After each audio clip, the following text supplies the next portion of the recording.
I'd never expected it to go down like this. Moving to a new town, switching schools halfway through the semester, it was a nightmare. Everyone was either too busy or too indifferent to care about my arrival, and I was okay with that. A little peace and quiet in a new environment was just what I needed. But as soon as I stepped into that classroom, something shifted. It was obvious from the start, I was the odd one out. The whispers, the sideways glances, it didn't take a genius to figure out that I wasn't exactly welcome. And it wasn't just me feeling it, I could see it in the way the teacher avoided eye contact or how the other students seemed to purposely ignore my presence. But then there were those who saw it as a chance to get a laugh. A group of them, 4 to be exact, decided they'd have their fun. The leader of the group was Jake, a tall, smug guy with that sort of I own the place attitude that rubbed me the wrong way immediately. I didn't know it yet, but this would be the moment they decided to test me. They were probably used to making others feel small, and I guess they thought I'd be just another target. What they didn't know was that I wasn't the kind of person who stayed quiet for long. The first real attempt came during lunch. I was sitting by myself, trying to enjoy my meal and let my guard down for just a moment. That's when Jake and his crew strolled over, all smiles, but there was something about the way they walked that told me they were up to something. "Hey, new kid," Jake called out, leaning against the table as if he owned the entire cafeteria. His friends flanked him, eyes darting to me like they were waiting for my reaction. "You think you're better than us or something?" I didn't respond right away. I could feel the eyes of the entire cafeteria on us. The tension was palpable, like everyone was waiting for me to crack under pressure. I had a feeling Jake thought I would. He probably expected me to shrink back, apologize, or at worst, leave the table. Instead, I took a slow breath and met his gaze directly. "I'm not better than anyone," I said coolly. "I'm just trying to eat my lunch without anyone bothering me." Jake's smirk twisted into something darker, a challenge in his eyes. "Oh, you think you can just walk in here and act like you're not a part of this?" He raised an eyebrow, looking over his shoulder at his friends. One of them, a guy named Kyle, laughed. "Maybe we should give him a little tour of the place," he said, nudging Jake's side. "Yeah, a welcome tour," Jake added, and his voice was dripping with mockery. But this was where they made their first mistake. They were testing me, sure, but they didn't realize that I wasn't about to fold for their amusement. Not today. Jake and his friends leaned in closer, and for a moment, I thought they might push things even further. I could feel their eyes scanning me, sizing me up, just waiting for me to back down. But I was done with playing nice. "I don't need your tour, thanks," I said, finally setting my fork down on my tray. The noise in the cafeteria seemed to die down just a bit as everyone waited for what would happen next. I stood up, straightened my shoulders, and looked Jake dead in the eyes.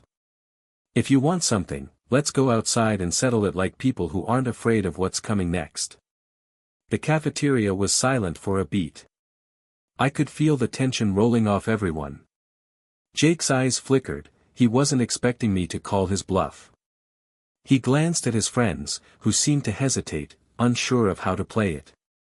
But Jake wasn't a coward, and neither was I. He straightened up and cracked his knuckles, clearly ready for whatever was coming. "Fine," he said, grinning now. "Let's take it outside." I followed him to the courtyard behind the school, the cool breeze biting at my skin. A few students trailed behind, curious, but I wasn't here for an audience. I was here to make it clear that I wouldn't let anyone walk over me. Jake squared up, trying to act like he had control, but I could see the uncertainty in his eyes. He'd expected me to be scared, probably thought I was some quiet kid who wouldn't dare make a scene. But what he didn't realize was that I'd been in enough fights to know when it was time to stand my ground. "So, what's your big move?" I asked, my voice calm, but there was a sharp edge to it now. "You're gonna push me around like you do everyone else? Is that it?" He took a step forward, but this time, I wasn't intimidated. I was ready. Jake lunged first, throwing a wild punch aimed at my head. It was fast, but predictable. I sidestepped just in time, feeling the air rush past me as his fist barely missed. My heart was pounding, but my mind was sharp. I knew exactly how to handle this. I wasn't about to waste energy on something so messy. Instead of backing away or trying to dodge, I took a small step back, baiting him to come at me again. Sure enough, Jake swung again, this time with more anger behind it. But once again, I ducked under the punch and landed a quick jab to his ribs. Jake grunted in surprise, stumbling back, the wind knocked out of him for a moment. His friends were starting to look a little unsure now, some were even whispering to each other. This wasn't how they thought it would go down. You think you can push me around because you're bigger? I taunted, taking a step closer. You've got another thing coming. Jake came at me again, this time with a more calculated approach. He faked a right hook and aimed low, trying to catch me off guard. But I'd already seen that trick. I blocked his punch with ease and, in a swift movement, twisted his arm behind his back, pushing him to the ground. He hit the dirt hard, groaning as he tried to catch his breath. I stood over him, looking down at him with a cold stare. The courtyard had fallen completely silent, and the few students who had gathered were frozen in place, watching the scene unfold. You really thought you could mess with me? I asked, my voice low and controlled. You made a huge mistake. Jake struggled to get up, but he was winded, humiliated. His friends were all staring, unsure of what to do next. No one had expected this to happen, least of all Jake. I didn't wait for him to get back on his feet. I turned to walk away, but before I did, I threw one last line over my shoulder, next time, you think twice before picking a fight. I didn't look back as I walked away from Jake, but I could feel the eyes of everyone still on me. The tension in the air was thick, and for the first time since arriving at this school, I didn't feel like an outsider. There was a strange power in that moment, in the way the crowd had watched me stand up for myself, not just to Jake but to anyone who thought they could push me around. The bell rang for the end of lunch, and people started dispersing, but Jake and his friends stayed behind, nursing their bruises and egos. I didn't know what would happen when the day ended, but I knew I had made a statement. I wasn't just some new kid they could laugh at or ignore. The rest of the day passed in a blur. Classes felt almost irrelevant, the teachers' voices in the background as I couldn't help but replay what had just happened. Jake had underestimated me, and now I could see the whispers starting. Some of the kids who had stayed quiet were starting to nod at me in acknowledgement. They weren't exactly friendly, but the shift in the air was undeniable. After school, I headed to the bus, already thinking about my next move. I didn't expect to be friends with anyone here right away. But I'd earned a little bit of respect today. And maybe, just maybe, that would be enough for the time being. When I got home, I dropped my bag on the floor and sat at the kitchen table, still feeling the adrenaline rushing through my veins. It was the first time in a long while that I felt strong.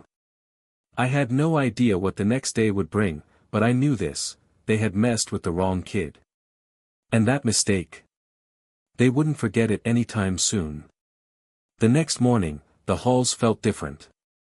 There was a certain buzz in the air, whispers, glances, and hushed voices wherever I went. It didn't take long for word to spread about what had happened with Jake. I had a feeling it wasn't just the students talking. By the time I reached my locker, one of Jake's friends, Kyle, was standing by it, his posture more cautious than it had been the day before. You all right? Kyle asked, his tone quieter than I expected. It wasn't the usual cocky attitude he'd had before. This was more reserved. Yeah, I said, not sure if I should even bother explaining. Why? Kyle shifted on his feet, clearly uncomfortable. Look, I wanted to say, Jake's not usually like that. He's kind of a jerk sometimes, but he's a good guy, really. I think you kind of put him in his place, though. I raised an eyebrow, not entirely sure what to make of his words. So now you're here to apologize for him? No, Kyle said quickly. I think he realized he messed up. And, well, I guess I did, too. Maybe we misjudged you. He looked me up and down for a second, like he was seeing me in a new light. I nodded slowly, taking in what he said. The dynamics were shifting, but it wasn't clear yet how much of it was genuine and how much was just self-preservation. Still, Kyle was showing some form of respect, which was more than I'd expected. Before I could respond, Jake appeared in the hallway, walking toward us. His usual swagger was gone. He didn't look at me directly at first, but I could tell he was trying to gather the courage to say something. His friends were lingering behind, watching the scene unfold from a distance. Finally, he stopped a few feet away and cleared his throat. Look, about yesterday. I was out of line. You didn't deserve that. I don't really know what I was thinking. I took a long breath, considering his words. There was something about Jake's apology that felt off, like he was just trying to salvage face. But there was also a small part of me that appreciated the fact that he was acknowledging what happened. It wasn't exactly a heartfelt apology, but it was a start. You made a mistake, I said calmly, locking eyes with him. But I'm not here to drag it out. Just know that I don't let people push me around. Ever. Jake nodded, looking down for a moment. Then, he looked back up, and there was a flicker of something in his eyes. Maybe it was respect, or maybe just the realization that I wasn't someone to mess with. Yeah, he said quietly. I get it. And with that, he turned and walked off with his friends, leaving me standing there, not sure if this was the end of it or just the beginning. The rest of the day was quieter. A few people nodded at me in the halls, and even the teachers seemed to treat me with a little more respect. As the final bell rang, I walked out of school feeling a strange sense of calm. I didn't know what the future held, but I knew one thing for sure, they had messed with the wrong kid. The following days were quieter, but not in the way I expected. Jake kept his distance, but it was clear there was a shift in the power dynamic. What had started as a confrontation became something bigger, something that wasn't just about me and Jake. It had rippled through the entire school, and suddenly I wasn't just the new kid anymore. I was the kid who stood up for himself, and that made all the difference. It wasn't long before a few others approached me, people I never would have expected to even look in my direction. I was sitting in the cafeteria, eating alone as usual, when one of the quieter girls in my class, Sarah, slid into the seat across from me. She looked nervous, but there was a certain determination in her eyes. Hey, she said, her voice a little shaky. I just wanted to say. I think what you did with Jake was really brave. I raised an eyebrow, not sure what to make of this. Sarah wasn't someone I'd ever spoken to before, but I could tell she meant what she said. Thanks, I replied, shrugging it off. It wasn't really that big of a deal. Sarah shook her head. No, it was. You showed him he couldn't just push people around. That's not something a lot of people can do. I didn't really know how to respond to that. The truth was, I hadn't done it for anyone but myself. But I could tell there was something in the way Sarah was looking at me, like she was seeing me as more than just the new kid. She was seeing someone who had power, someone who could change things. Actually, Sarah continued, lowering her voice a bit, I've seen how people treat others around here, you know. I mean, it's not just Jake. There's a lot of people who think they can get away with making others feel small. I don't know if you noticed, but I think things could be different if people like you stood up for more people. I sat back in my seat, taking in what she said. The idea of standing up for more people, that hadn't even crossed my mind. I was so focused on just surviving my first days that I hadn't considered how the whole school operated. What do you mean? I asked. Sarah glanced around nervously, making sure no one else was listening. I'm just saying, you've got something that others here don't have. People respect you now. You can lead, make a difference. Not just for yourself, but for others who don't have the voice to stand up like you did. I was silent for a moment, the weight of her words settling over me. I wasn't sure if I was ready for that kind of responsibility. I wasn't some superhero. But there was something powerful about the idea of using what I'd done with Jake to help others. Before I could respond, Sarah got up, her eyes filled with a mix of hope and uncertainty. "Think about it," she said, walking away. The rest of the day, I couldn't shake her words. People had started to notice me. But was it really for the right reasons? Was I just a guy who had punched someone out, or could I do something more with the respect I'd gained? That afternoon, I found myself walking home, deep in thought. The truth was, I had a choice now. I could let things go back to the way they were, just surviving and staying out of the way. Or I could take a step forward, use my newfound influence to make this place something better than it had been. And as I looked up at the school in the distance, I realized that maybe, just maybe, I had the power to make it better. The next week felt different. Every time I walked into the school, I noticed things that I hadn't before, the way some students avoided eye contact, how others seemed to shrink back in fear when certain people walked by. It wasn't just Jake and his group. There was a whole hierarchy of power, and I was starting to see it for what it was. I had always thought that high school was just about surviving.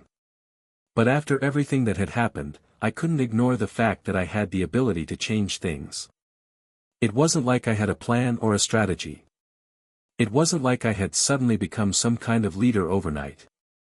But the more I thought about Sarah's words, the more I realized she was right. People respected me now, not because I was better than them, but because I wasn't afraid to stand up for myself. So, I started small. I began talking to people, really talking. I'd chat with the quieter students, the ones who always seemed to keep their heads down. I'd ask them about their day, or their interests, or just listen when they had something to say. At first, it felt awkward, but it didn't take long before I realized how many people around me were just waiting for someone to notice them. Then I started sitting with different groups at lunch, not just the usual crowd. It was subtle, but I could tell it was making a difference. There were more students starting to speak up in class, more people laughing and talking in the hallways. Even Jake and his friends began to shift, though they weren't exactly my biggest fans. I could tell they were no longer the dominant force they used to be.